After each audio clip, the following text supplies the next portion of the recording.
Hey guys, welcome back to another episode of C is for Creepy. Thank you so much for all the love and support, and thank you to everyone who listened to the Nocturnal Novella bonus episode. It was so great to see all of you listening to it. Yeah, and it was so nice. It's great that we get a chance to do some short little fun stories. And like I said at the end of that episode, if you guys have any suggestions or your own superstitions, feel free to email us at c4creepy@gmail.com. Okay, so let's get into the cases for tonight. My F is going to be for Familicide. Ooh. So we're going dark again. I was light last week and, lighter, I guess, but back to darkness. Back to darkness. Okay. So familicide can be defined as one member of a family who murders other members of their family, commonly taking the lives of all. There is a breakdown in labeling the crime based on who the victim was in relation to the perpetrator. So, for example, parricide is killing someone's parents. Filicide is killing someone's children. Oh. And, it breaks down based on, sister, brother, uncle, mother, father. It's all specifically labeled with side being the suffix. Okay. Yeah. A person who kills their entire family would be labeled as a family annihilator. Okay. So I found an article titled Family Annihilation, The Crimes and Psychology of Familicide by Fiona Gee, and it was published in 2022, so very recently. No kidding. Yes. There it is cited that after a study done in 2013, in which news articles from 1980 to 2012, so that's a 32-year span. Thank you for doing the math. Just once. Oh, okay. One time. So that span was analyzed. So they looked specifically for cases of familicide that were reported in those articles. There was 71 total cases during that time frame. There was 71 cases of familicide in 32 years? Well, that's just, I believe, in the U.S. Oh, okay. Yeah. That's alarming. A little bit. I mean, it's hard to say with crime, but I could almost see it being more depending on what's going on. Yeah. I don't know. You always hear that I don't think too, that's necessarily just normal rage. It's not like a crime of passion where, the wife walks in and kills her husband. That's just specifically familicide. So family annihilation. That doesn't make me feel any better. Well, yeah. So out of 71 cases, 59 of the perpetrators were male. That's on track. I feel like that's pretty on par. Unfortunately, that makes sense. Mm-hmm. Half of those males were between 30 and 40. Okay. And 68% of the male offenders either attempted or completed suicide after their crime. I was going to ask, because I think usually it's known that, if you take out your entire family, usually you take yourself out as well.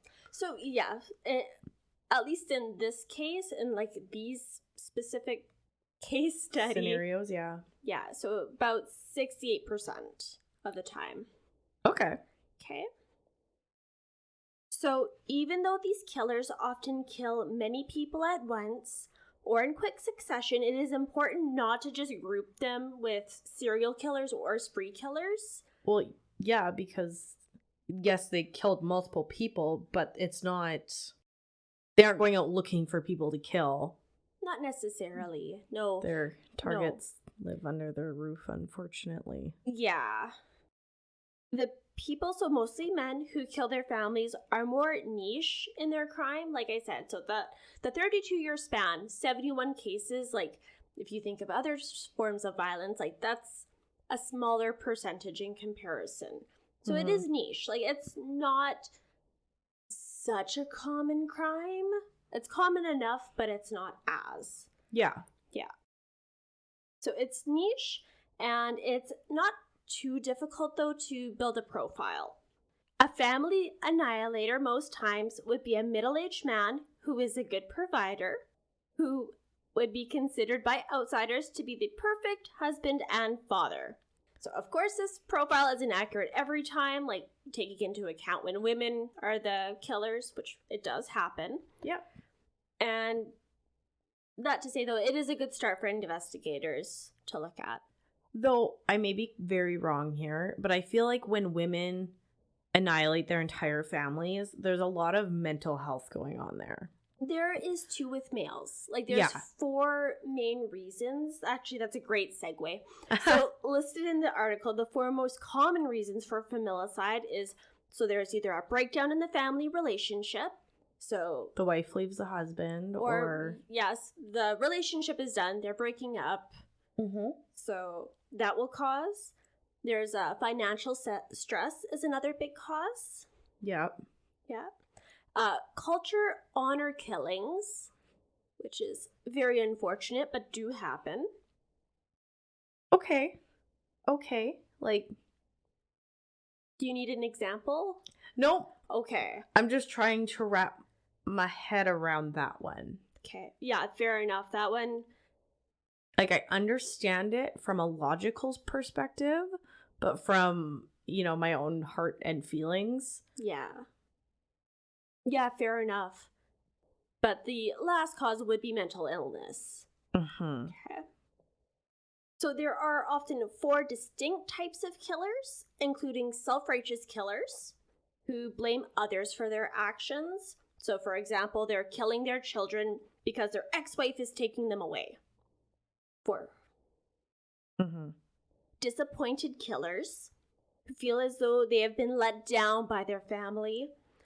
Often they do not meet his standards or his beliefs. So an example of that would be killing a child or spouse for rebelling in a way that does not meet his mental idea of what a family unit should be. Like when Ed Gein killed his brother? I think that's a stretch, but it's definitely possible. Okay. Anomic killers, who feel like their family is an extension of economic success. And should there be job loss or any other economic breakdown, their family is no longer serving its purpose. Ooh. Ooh. You're telling me you lost your job, so now you're going to kill everybody? Seems rude. Okay. And the last category is paranoid killers. They feel like their family is under threat from an outside source, and the only way to protect them is by killing them. So the example I saw was Child Protection Services trying to take their children away. So that would be a threat to the aggressor's idea of family.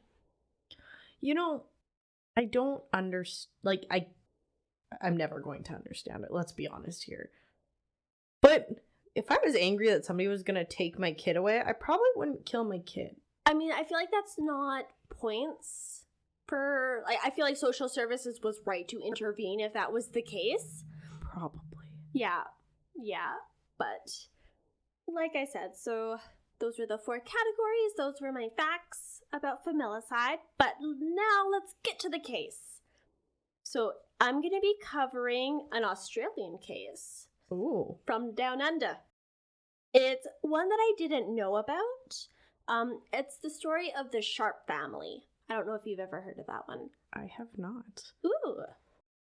Okay, so Anna Marie Kemp and John Sharpe met while working together at the Commonwealth Bank of Australia. Sharpe had been born February 28, 1967 in Mornington, Australia.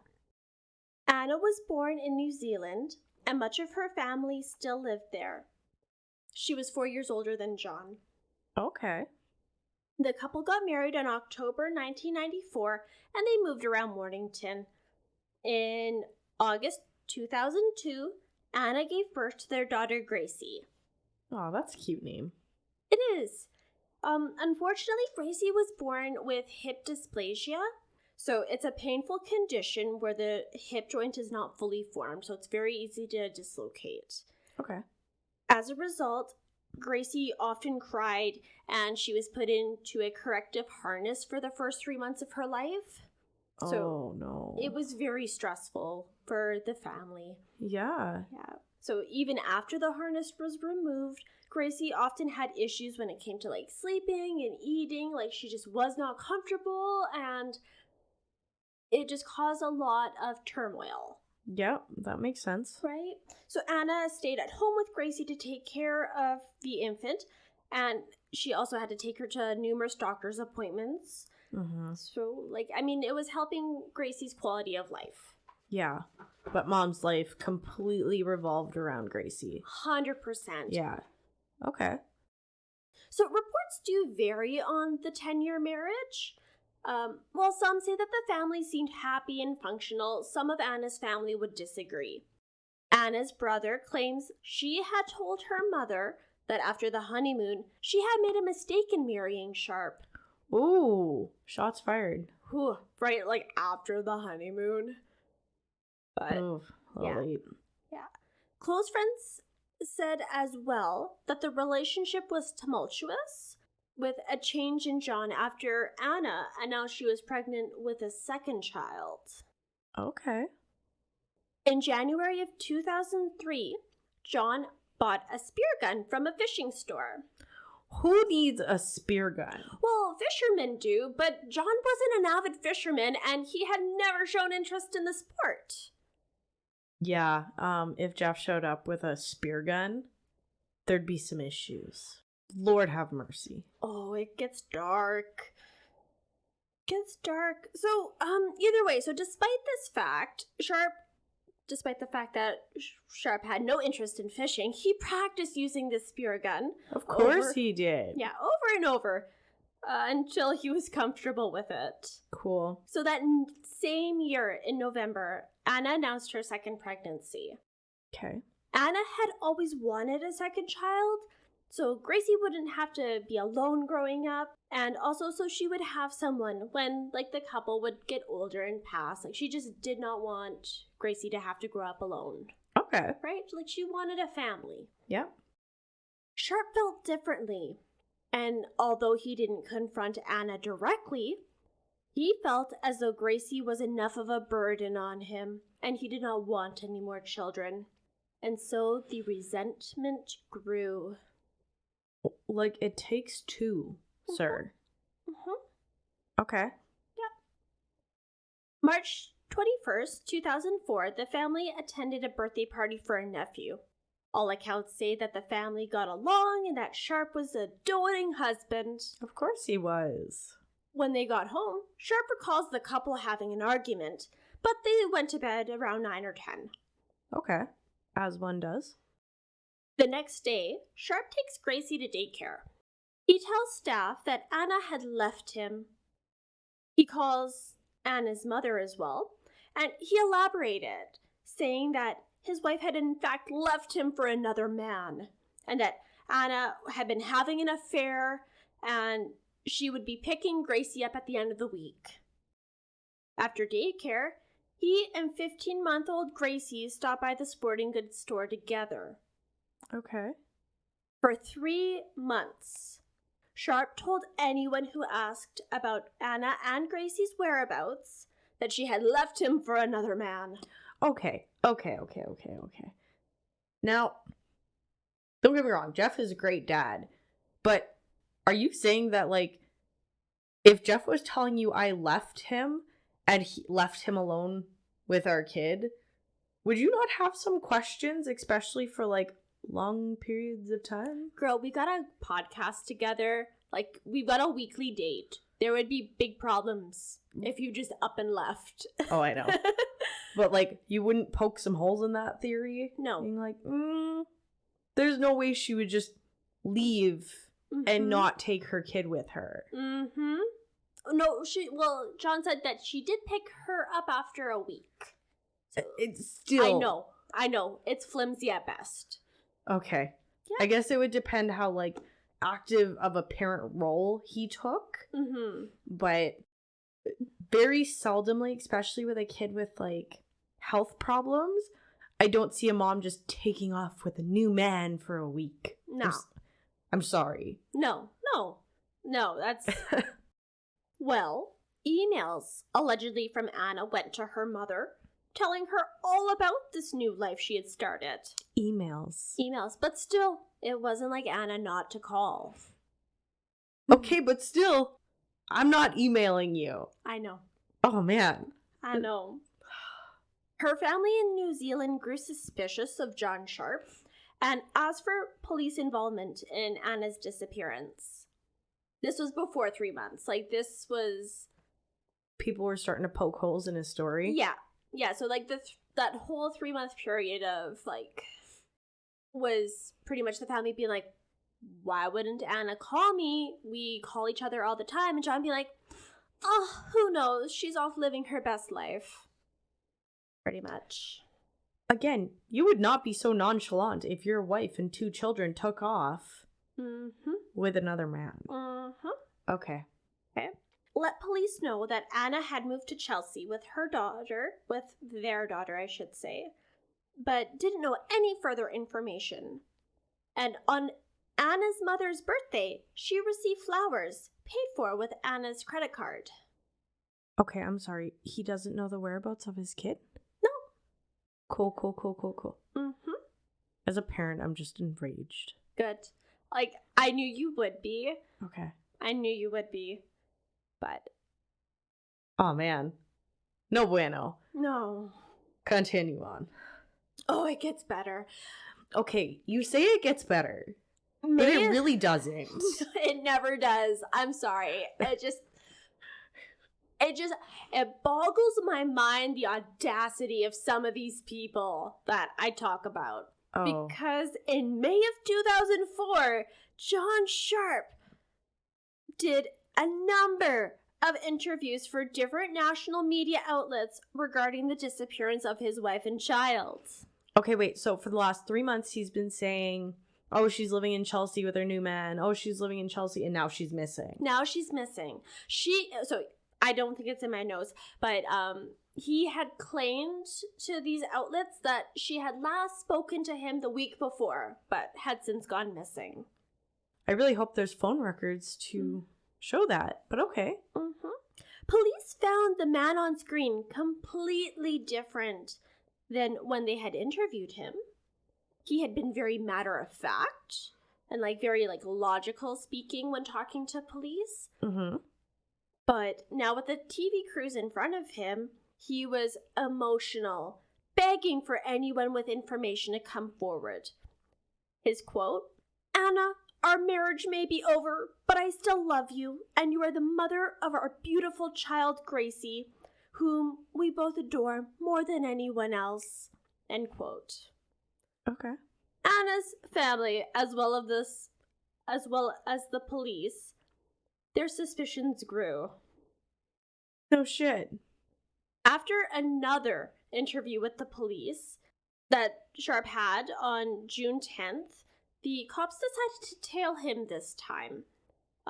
So they followed him until he finally stopped near a public washroom, where police witnessed him pull out a plastic bag from some bushes, grab a credit card, and he put the bag back.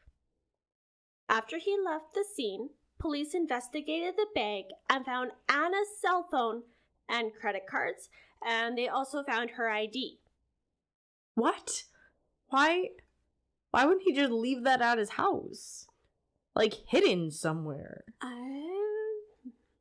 That's some man logic for ya. I don't know. Unless they're thinking maybe they can track her cell phone.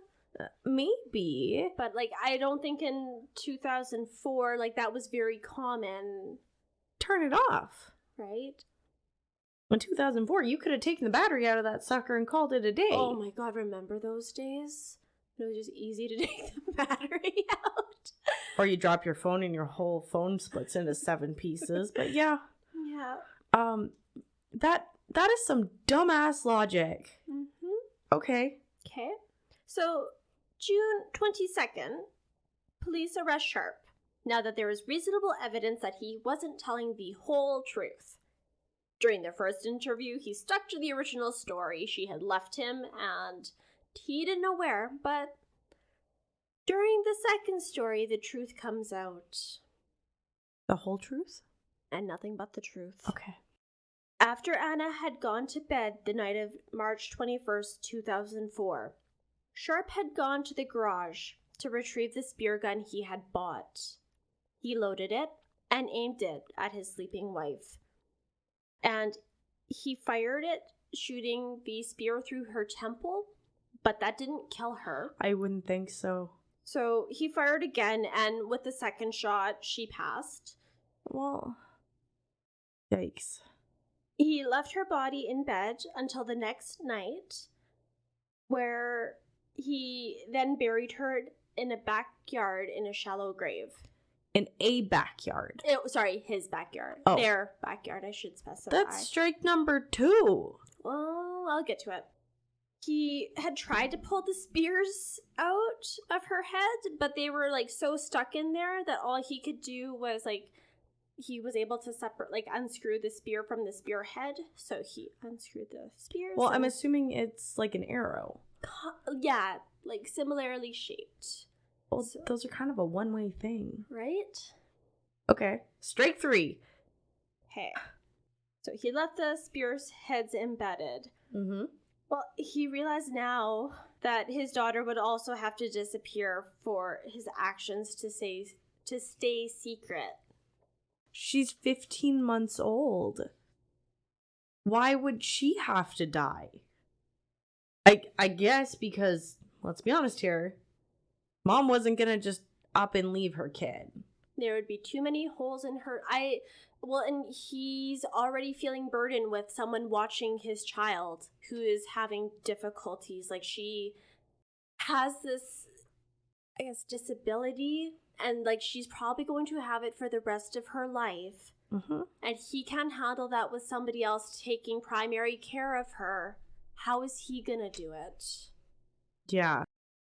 So a week after the murder of his wife, Sharpe put Gracie to bed and began to drink. He grabbed the spear gun, and he also grabbed 2 additional spears and crept into the 15-month-old's room. Like her mother, Sharpe fired the first shot into Gracie's head, then he fired a second, and then he fired a third. Despite the extensive head wounds, Gracie hadn't died and was screaming, and she was crying. Elyse! Oh, this is gonna be rough. I'm so sorry. Desperately, Sharpe violently pulled one of the spears already lodged in Gracie's head out. He loaded it and fired a 4th time at his child, which eventually killed her. That was disgusting. I know. There's so much more efficient ways to kill someone. Yeah. Spear guns are for fishing, not humans. That was, if you were hoping for a painless death, you're a fucking idiot. Yeah. Strike number 4. He's a fucking moron. Mm-hmm. Oh my god. I know. Lord have mercy. Okay. I know. Keep going. Yeah. So Sharpe removed the spears from her head and set to clean up the evidence. He wrapped Gracie's body in garbage bags and a tarp. What a piece of garbage human being. Mm-hmm. And he took her body to a nearby waste transfer station.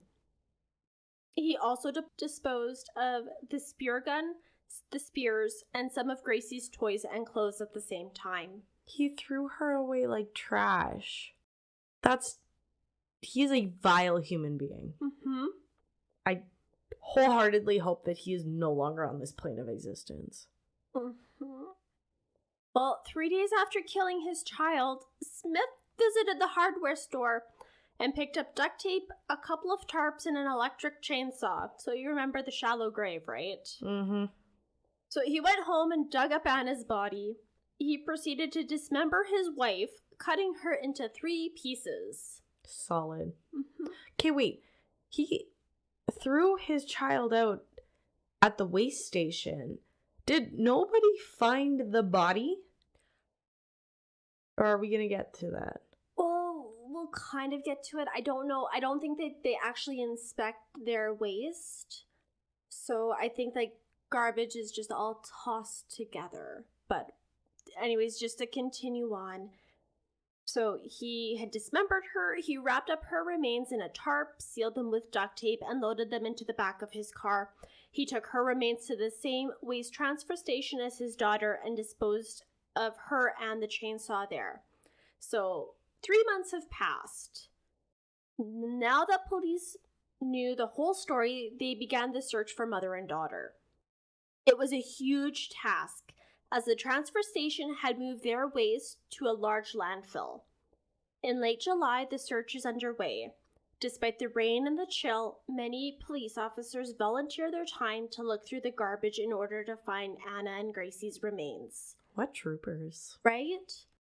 After about, it was actually so awesome. I watched one, I don't remember the name of it now at the top of my head, but I watched a very good documentary about it, and there was officers being like, yeah, we'll give up our weekends, we all of our free time we will spend looking for these two. Aww. So it was so heartwarming to watch that after everything else. So after about a week-long search, one of Anna's remains was found buried under 2 meters of garbage. Holy shit. Mm-hmm. By mid-July, the rest of her remains were found, and not long after, Gracie's body is also recovered. So both of them are now laid to rest in Green Park Cemetery in Dunedin, New Zealand. Okay. As for John Sharpe, he did plead guilty for the murder of his wife and child. On August 5th, 2005, he was sentenced to life imprisonment with a minimum non-parole period of 33 years. Okay. He is in protective custody while in prison, and he has received many death threats from fellow prisoners. Rightfully so. Mm-hmm. He would be eligible for parole in 2037. So this part is, I just want to say at the very top, it's speculation. Mm-hmm.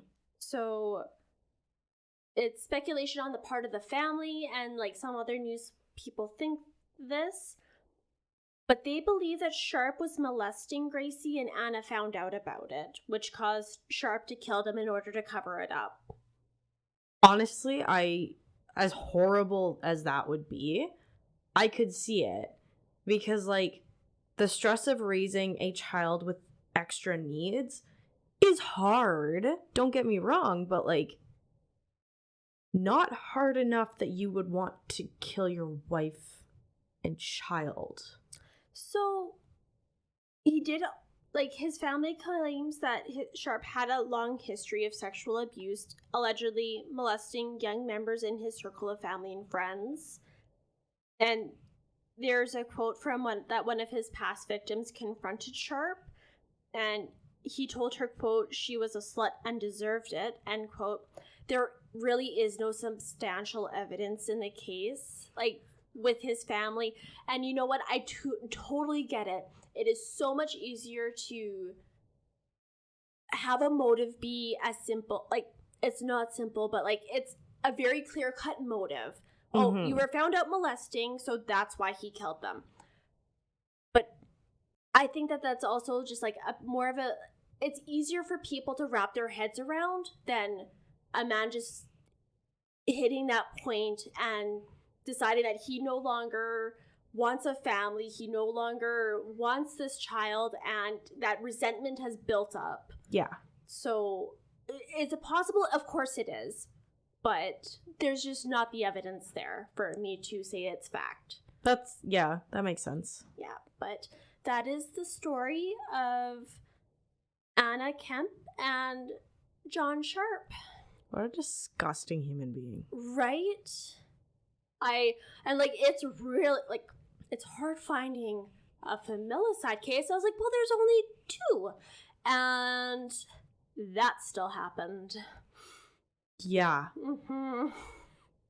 Honestly, I understand the idea of protective custody in jail, Mm-hmm. But, like, no, I'm sorry.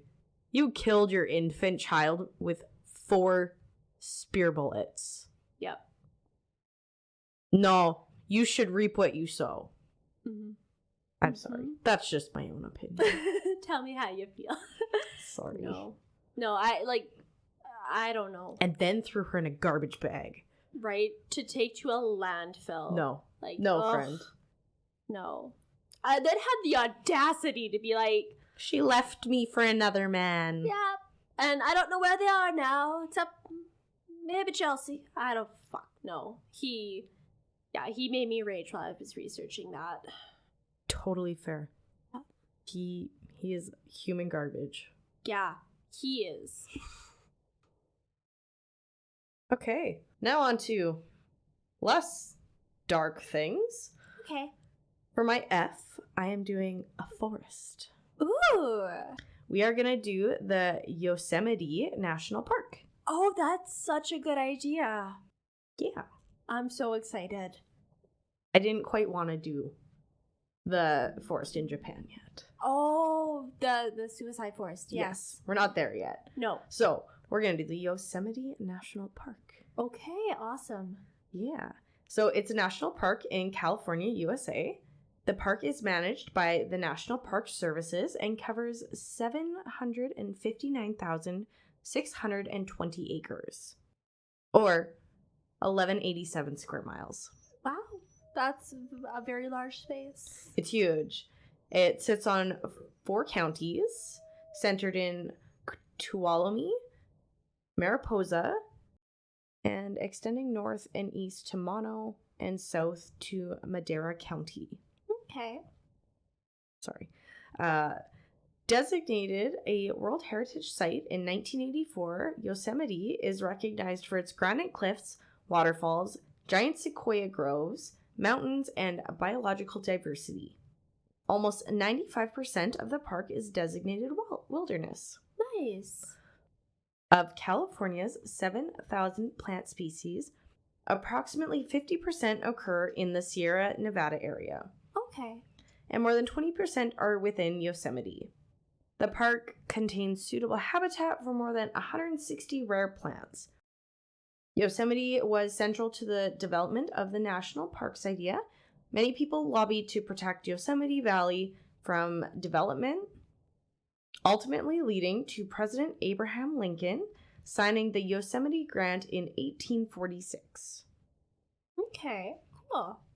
A man named John Muir led a successful movement to have Congress establish a larger national park by 1890, one which encompasses the valley and its surrounding mountains and forests, paving the way for the national park system. Yosemite now draws about 4 million visitors each year. Wow, that's awesome. Yeah. Oh, I love a forest. I love a forest with the mountains. Mm-hmm. Honestly, when I was looking at this, it's kind of like Banff. Oh, okay. Yeah, there's a lot of mountain ranges, there's a lot of like open fields, there's a lot of forests. It's really cool, actually. So, First Nations people have lived in Yosemite for nearly 4,000 years. The indigenous natives call themselves Awanichi, meaning dwellers. Nice. In Awani. Oh, meaning dwellers in Awani. Okay, yep. Miwok legends tell of the creation of people here and of events that took place long before the coming of non-indigenous peoples in the late 18th century. It appears that most of Yosemite was populated by southern Miwok people, with central Miwok people utilizing the northern quarter of the park. Many tribes visited this area for trade. Okay. The lives of First Nation people in the Sierra Nevada have changed greatly since the 1790s, when the first influences of non-indigenous people were felt. As non-indigenous people do. Mm-hmm. The California Gold Rush in the mid-19th century drew more than 90,000 European Americans to the area in less than 2 years, causing competition for resources between Native Americans and miners. In 1851, as part of the Mariposa Wars, intended to suppress Native American resistance, the state of California funded a private militia to drive Native people from the contested territory.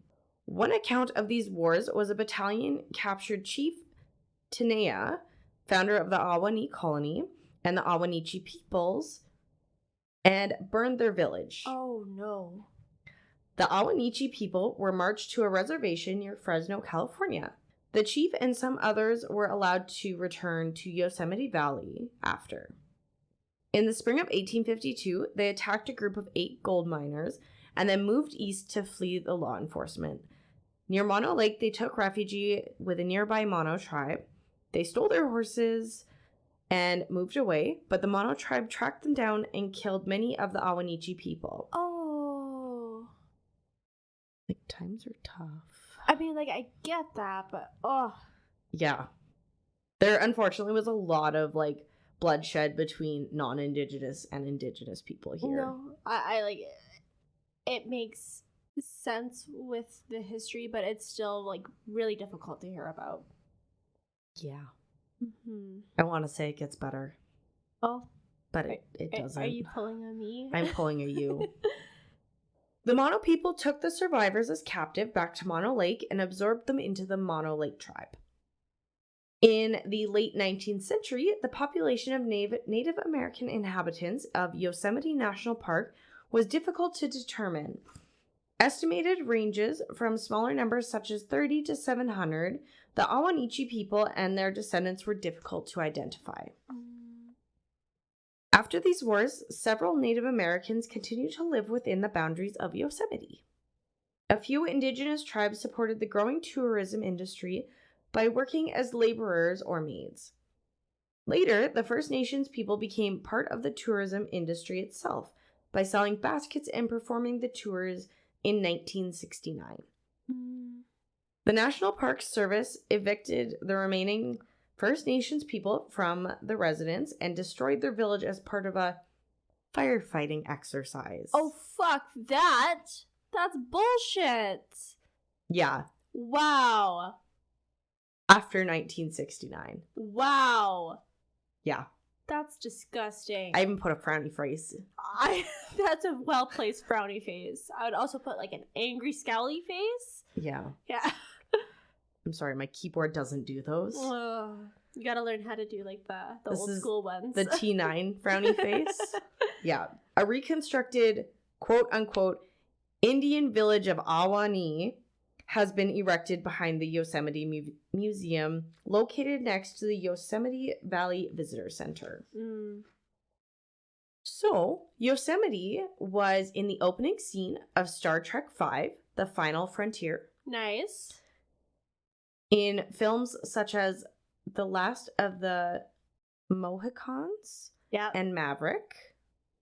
In 2014, a documentary, Valley Uprising, is centered around the Yosemite Valley. Academy Award-winning 2018 documentary, Free Solo, and The Dawn, a 2017 documentary, was also filmed in Yosemite. Wow. So very popular place. Oh, it's beautiful. Like, honestly, the pictures don't even do it justice. Awesome. I would love to visit it one day. So, now on for the paranormal. Yay. The Awanee Hotel and The Shining. Ooh. The Awanee Hotel is well known for its convenient location to the Yosemite and its cozy guest rooms. What most people don't know is that it was the visual inspiration for one of the best horror movies of all time, The Shining. Stephen King's famous book, The Shining, was turned into a movie in 1980. While the hotel's exterior architecture was inspired by a different hotel, the inspiration for the interior design for the movie said comes straight from the Awanee. Wow. The hotel is also reportedly haunted by its former operator, Mary Curry Tresder. There have been reports from guests and staff having seen Mary floating up and down the halls, checking on guests, and ensuring everything is in order. Maids have also seen a rocking chair moving in the 4th floor suite. However, the suite doesn't have a rocking chair. Ooh. Oh, that's even worse. Yeah. That's worse than a rocking chair. Have you seen the rocking chair move? There is no rocking chair. Yeah. Oh. Sorry, ma'am. Woke up this morning and that rocking chair just hasn't stopped. What rocking chair? Oh, God, that's so gross. I hate that. Yeah. Can you imagine if you, like, threw your coat on it? And it just was gone. And it just hit the floor. No. No bueno. Mm-mm. So our next story is the Grouse Lake Ghost. Oh. The ghost of Grouse Lake is thought to be one of the oldest ghosts in Yosemite National Park. The oldest written record of the ghost is from 1857, written by the park's first ranger, Galen Clark. What a nice name, Galen. I don't know. In the report, Galen describes hearing a wailing sound near Grouse Lake. Galen heard some wailing. Galen heard some wailing. When he asked the local tribes about the sound, they had warned him to stay away from the lake. The tribe had shared that a young boy had recently drowned in the lake and continues to call out for help to anyone who wanders close enough to the lake. Oh. It seems the spirit hopes to drown any would-be rescuers by pulling them under the surface. Ooh. The story persists with some hikers claiming to hear children's ghostly cries. Oh, God. That, like, I get having unfinished business, but, you know, this person is just trying to help you, little ghost boy. Why are you pulling him under? Right? That seems, like, really aggressive for a child. Ghost child. Yeah. I would like to think that I would also be that aggressive of a spirit. Let's be honest here, I'm just going to sprinkle dog hair in everybody's house. Oh, Kourtney was here. Right? You're going to find husky hair all over the place. And be like, this bitch. So, our next story is the Tenea Canyon. Ooh. Yosemite National Park is well known for its hiking. There are accessible day hikes for beginners, and there are hikes that should be left for the professionals. Tenea Canyon is best left to most experienced hikers. Tenea Canyon has become known as the Bermuda Triangle of Yosemite. Oh, that is so cool. Yeah. That is so cool. Tell me all about it. Over the years, there have been strange disappearances and many stranded hikers in need of rescue. The written history of Tenea Canyon dates to the early 1850s. About this time, white settlers decided to remove local Awa-Nichi people from Yosemite. A fight raged, and American soldiers took the life of the chief's son. During the removal, Chief Tenea cursed the canyon and stated he would haunt it forever. Now it's believed the canyon is taking revenge on those who attempt to explore its dangerous terrain. Whether you believe in the curses and ghost stories or not, many have disappeared or suffered unexplainable accidents in the Tenea Canyon. Wow. So the next one is Ghost Wind. Okay. Yosemite is home to several breathtaking waterfalls, but the Miwok Indians believed a dark force stalks the men and women who come to marvel at the water's beauty. Legend has it an evil wind known as Pohono flows over the falls. Like a siren, this entity lures people to the edge of the falls, lets out a gust, and sends them plummeting into the afterlife. Oh my God, that's horrifying. Yeah. Oh. Right? Oh, man. Yeah. So the next one is campsite number 6. Okay. Honestly, this place has so many really interesting stories. Uh-huh. I'm glad I chose this one. Uh-huh. Campsite number 6. Yosemite's camp number 6 is the backdrop for a tragic urban legend. Ooh. One night, a camper took his life, and he was found hanging from the wooden frame of his tent. Many people say that you can still see him swaying from the wooden frame on dark, lonely nights. Ugh. Apparently, the best time to witness this phenomenon is between the hours of 11 and 3 a.m. Of course it is. Well, like, oh God, that's freaky. Yeah. Oh. Okay, so we've got some spine chills of Yosemite, where we're kind of walking into your territory a little bit. Okay.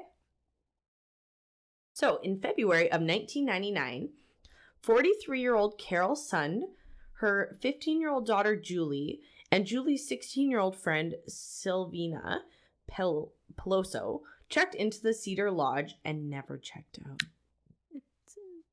A hiker found their red Pontiac torched deep in the mountains, with Carol and Sylvina in the trunk. And 6 days later, the FBI received a map leading them to Julie. Oh my god. Her throat had been slashed. Aww. Then in July, a teacher at the Yosemite Institute, Joey Ruth Armstrong, went missing. Her body was found 27 feet away from her head in a drainage ditch. Ugh. The deranged woman, hating lunatic responsible, turned out to be Cedar Lodge's handyman, Wow. Harry Stainer. Okay, Harry. I feel like there's better ways to deal with yourself. Just wait, it gets better. Oh, good. He would use his position to gain access to his victims. He confessed to everything, and also confessed he was planning to kill his girlfriend and her daughter on Valentine's Day. Well, that's like, wow, romantic. Wow, what a dick. Yeah. Wow. So, spine chills number 2. A ranger from the Backcountry Division in Yosemite Park recalls a strange experience while patrolling on foot in the middle of a trail. He found a freshly severed deer head. What? The cut was clean, and there was no body or blood to be found. Hunting was not legal during this time of year, so he surveyed the area. It doesn't get better. Oh my god. Poor deer. He buried the head and continued on. Half a mile later, he found a second deer head in the middle of the trail. Oh, fuck that. That's like the worst, like, you know, like when you're watching a cartoon, it's like, ooh, piece of candy. Ooh, piece of candy. That is the worst trail I've heard of. Worst piece of candy, I know. So, panic sets in, and he realizes he was 30 miles away from his vehicle, and whoever had done this could be watching him. Again, he surveyed the area, found nothing, and buried the head. Before finishing his patrol, he discovered a third deer head. Jesus! Almost completely stripped of skin. He reported the creepy trail of deer heads, but who put them there remains a mystery. That is super freaky. I'm sorry. Super freaky. You know, I can understand burying the first one, but the second one, I would hightail it right back to my vehicle. Yeah, but maybe there was a fourth. Maybe, like, it took him 3 to be like, we're done here. Hard pass. I think I would dip after the first one. Especially when there's no body around. Well, no blood, too. That's weird. Like, that means, like, that whole blood, like, it was obviously placed there. Yeah. Okay, so story number 3. Many children have gone missing in Yosemite with bizarre elements in common. They tend to disappear in locations rich with huckleberries, and many times a storm follows, washing away their tracks or clues. Oh. They are found very far away and are always missing clothing or shoes, with no scrapes on their feet providing. Almost like they were teleported to a different part of the park. What?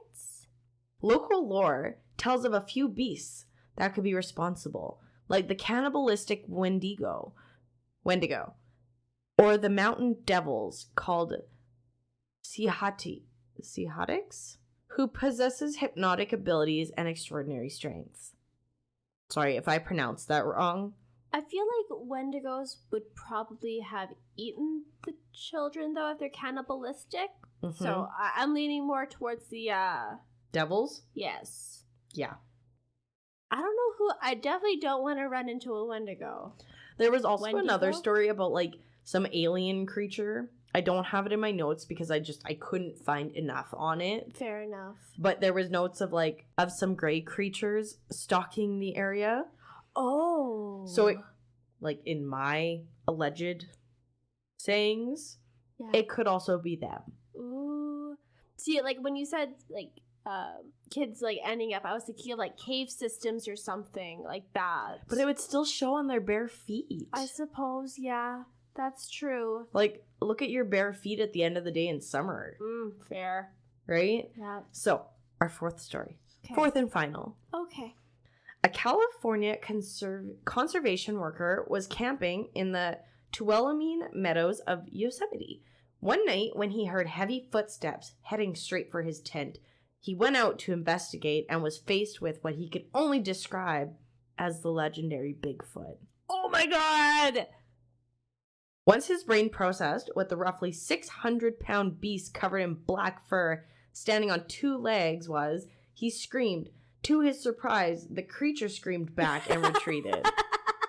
I mean, fair. What else do you do if you're a Bigfoot? You're just, like, trying to live your life. Right? You're screaming, I'm screaming, bye. Yeah, my bad. I will just leave. Sorry. So yeah, that is the story of Yosemite National Park. That was super interesting. Thank you. So some of my references were www.nps.gov, Wikipedia, thenationsvacation.com. Nation's Vacation, I love that. I know. Ghostsandghouls.com and ranker.com. Nice. Yeah, this one actually had there was a lot of really good history on it. There was a lot of really good stories about it. And I think no matter what way you wanted to go with it, it was really interesting to read about. Absolutely. It was super interesting. The deer head one, that just freaked me out. Or the guy who was just nonchalantly, I was going to kill my girlfriend and her child on Valentine's Day, but instead I killed these 4 people. Yeah. Oh, man. Okay. So that is us now. Thank you again for listening to C is for Creepy. And we really hope that you enjoy the episodes and you will rate and review us and give us 5 stars. That would help us get on the map. Yeah, we'd really appreciate that. Especially if you enjoy the show. We really want to hear the feedback too. That too. So, thanks for listening. Thank you. Oh, don't forget to tune in next Tuesday to hear G stories. Yes, and then we are also going to have a bonus episode at the last Friday of every month. Yes, so make sure you tune in to hear those. Yay! Okay, thanks for listening. Bye. Thanks, bye.